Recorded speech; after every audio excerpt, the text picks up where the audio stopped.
All right, so if you needed any more indication that the 2024 presidential race is heating up, got an interesting article here from ABC News that's going to say Biden could announce 2024 re-election run as soon as next week. Aides say next Tuesday is seen as a likely target for an announcement. Democratic donors are being invited to Washington, D.C. with strategy sessions planned for later next week. The White House declined to comment. Biden told ABC News' David Muir in February that it's his intention to run for a second term, though he's yet to make any official announcement. He says, there's too many other things I have to finish in the near term before I start a campaign, he told David Muir. At 80, Biden is the oldest serving president in U.S. history and would be 82 if he ran for re-election and won. Questions about his physical and mental acuity would likely be on voters' minds if he does run again. So after a whole year in which Biden was being questioned as being, his leadership ability was being questioned, and there's a lot of people on the left that were wondering if there's somebody else that we should run because Biden is too unpopular to be reelected. This is huge because it really shows a solidification of the support behind Biden, especially after the 2022 midterms, in which you had a Democratic Party where the political headwinds were not going our way. We had the highest inflation since the 80s. We had a disastrous withdrawal from Afghanistan. That was a bad look for the administration on many different ways. And couple this with far left criticism of Biden for walking back certain aspects of certain campaign promises that he hasn't been able to fully deliver on. Okay, and it looked like you might have had an environment where we could have a potential challenger for Biden in 24.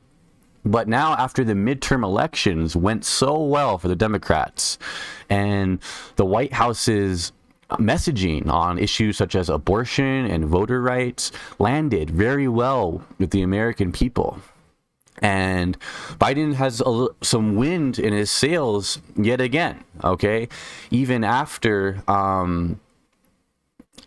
legislation such as the Build Back Better Act was blocked by Joe Manchin.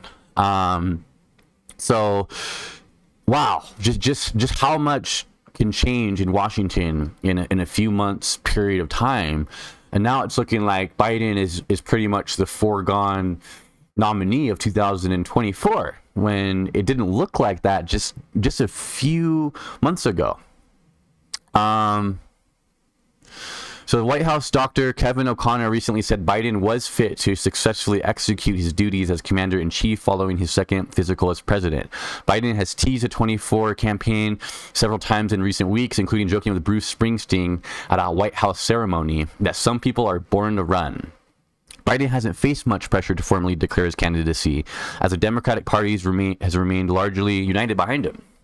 So far, just two Democrats, Marianne Williamson and Robert F. Kennedy Jr. have announced long-shot bids to challenge him. So this is going to be a shockwave. It really, really is going to be. It's going to be basically the official start of the 2024 presidential season, in my opinion, because you're going to have, if this does happen on Tuesday, this next week, you're going to have Biden announced and running. You're going to have Trump announced and running. And I really do believe that that's going to be the 2024 election, the presidential election. It's going to be between Trump and Biden, just as it was in 2020. So at that point, we really, really need to focus all of our energy onto chipping away at Trump's lies, chipping away and chipping away. Every time he lies, Biden's campaign needs to be telling the American people that he's lying and why it's a lie and explaining the truth. about whatever claim it is. And the less criticism, the less opposition that we face from our own party, the better it's going to help us out in the general election, especially when you have a Republican party at the moment that is very, very fractured and is very, there's a lot of differing ideas going on right now. Okay, you have the Trump faction of the party that's continuing to go with the most extremist point of view on every subject, and then you have other Republicans in the party, such as your Liz Cheney and your Adam Kinzingers, and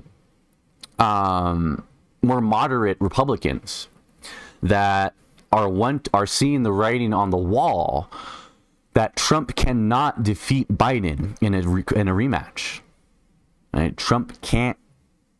That basically the Republicans need to get somebody to appeal to middle America in order to win over voters on certain issues, right? So whereas there's going to be a whole stable of Republicans that are going to be eventually running, and they're all going to have their competing visions for the country. This is the time that the Democrats can score a lot of political points with people in America by showing how united we are behind Biden, and that we do believe in a Biden's agenda. We do believe that it is the best vision for our country, and that we trust Biden's leadership to the point that we're not gonna have any sort of serious consideration of having a primary take place in 2024, right? So I think that juxtaposition of the Democrats being united and the Republicans being in disarray, this kind of theme could easily continue right on up until Election Day. Just look at Kevin McCarthy's vote for the Speaker of the House. I mean, it took 14 votes, and the American people saw the Republican Party not able to vote in their guy, even while having the majority, right? Whereas every single Democrat casted their vote for Hakeem Jeffries over and over and over again. That symbolism, I don't believe, is easily lost on the American people. And I think it could be a really strong talking point for Democrats headed into the next election here in 2024. All right, so that's all I got for you guys on this video today. I want to thank you so much for watching. I'm Max, your host, and I'll see you in the next video. Take care. Bye.